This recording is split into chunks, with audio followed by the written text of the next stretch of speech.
আল্লাহ বলেছেন ফাইন্না মাল উসরি ইউসরা, কষ্টের পরেই আছে সুখ। কষ্টের পরেই আছে সুখ। আমাদের জীবনে সুখ বেশি, কষ্ট কম।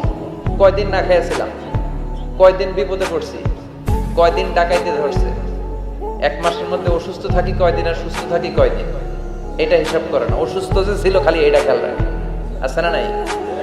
তার মানে ইন্না মাল উসরি ইউসরা, দুঃখের পরে আছে সুখ, মোটিভেশন।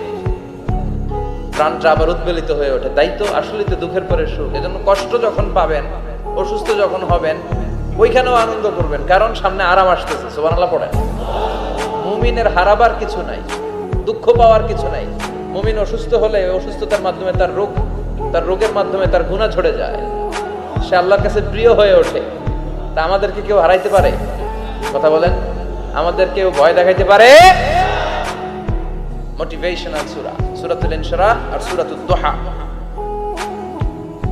এখানে অনেক হিউজ মোটিভেশন আছে। যারা হতাশ, যাদের জীবন ভাল লাগে না, মরে যেতে মনে চায়, গার্লফ্রেন্ড গালি দিছে, আছে না নাই?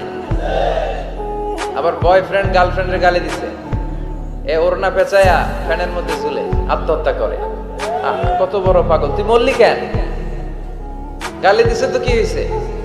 হ্যাঁ, বুঝতে চায় না, হতাশ হয়ে যায়। আর বয়স কম তো, ইচড়ে পাকা, অল্পতে কাবু হয়ে যায়। এই সূরাগুলো পড়ে না, এখানে আশার বাণী আছে।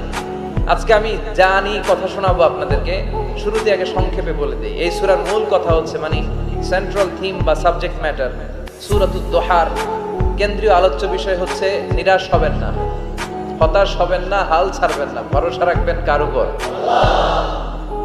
মুমিনরা নিরাশ হয়?